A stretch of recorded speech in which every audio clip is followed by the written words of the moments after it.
10 games left, boys. 10 games left. Hello all, this is the GC Gamer 2014, and this is another episode of Football Manager 2016 Up the Pompey. Now, this is an unscheduled video. I wasn't planning to do this video, but we have 10 games left, and those 10 games are so important to the future of Portsmouth FC.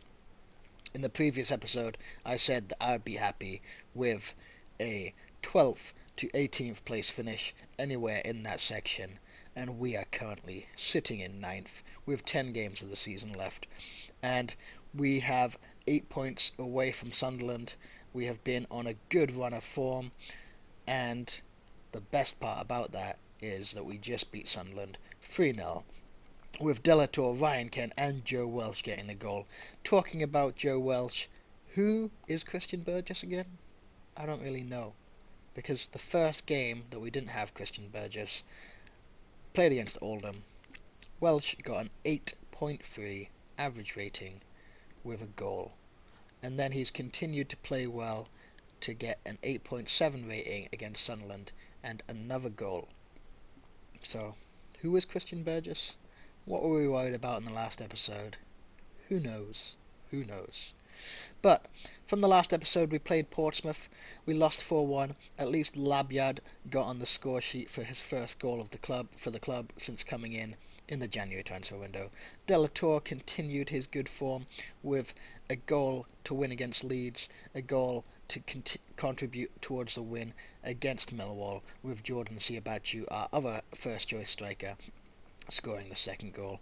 Labyad continued to get on the score sheet against Oldham, and like I mentioned already, Joe Walsh came up with a powerful header to put the result beyond Oldham.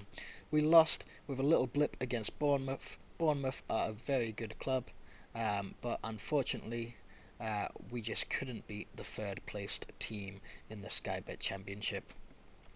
Cardiff were another hard club to play against with a 0-0 draw. In the Championship they're not doing so well this season, but they still have a few good players around, and it was hard to break them down, especially away from home. We then get back on the winning streak with Brighton falling to Ryan Kent and Vivaldi Kayimbe, our loanee, who's come in, played a few games off the bench and been playing very well indeed.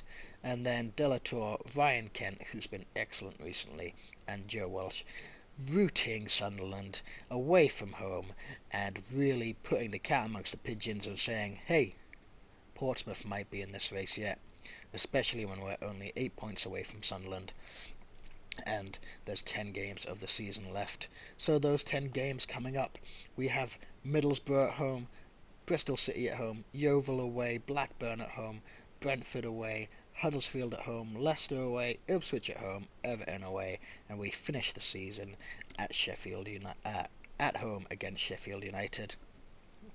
I'm really excited that we've got 10 games remaining, and we have a very good chance of finishing a lot better than we previously predicted.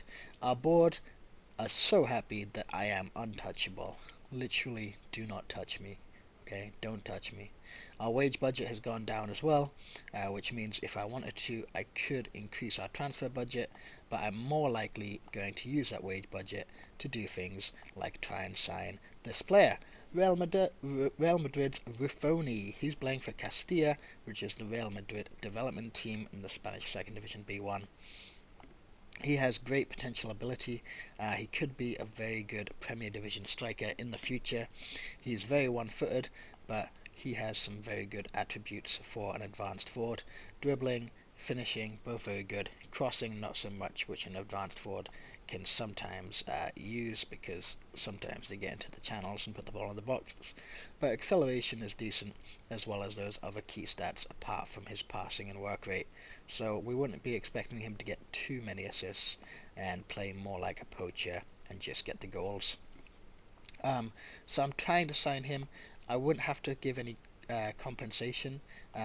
What I could do is, if we look at this, he's not interested because of the breakdown in previous talks, but basically I was trying to sign him and he wanted a bit of a higher wage than I could give him.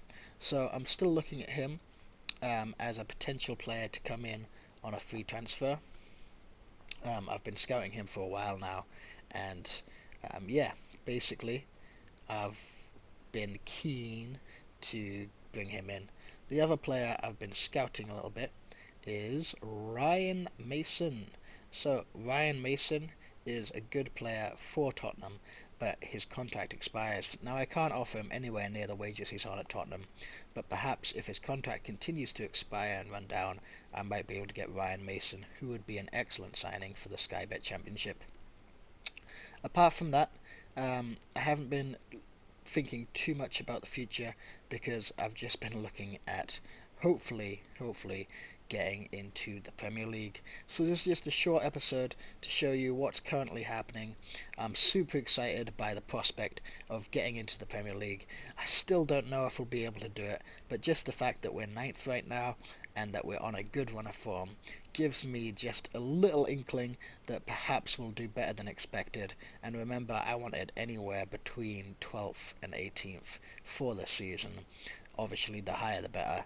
But if we can continue to exceed expectations and finish anywhere in the top half of the table, that would be excellent. Playoffs would be amazing, but again, that's one of those things that's a little bit less likely. So, this was just a quick episode to update you. I'm excited. I hope you are too. Come on, Pompey. We can do this. Let's go. Let's get into the Premier League. Please like, comment, and subscribe for more Football Manager 2016 Up the Pompey action. Thank you, and good night.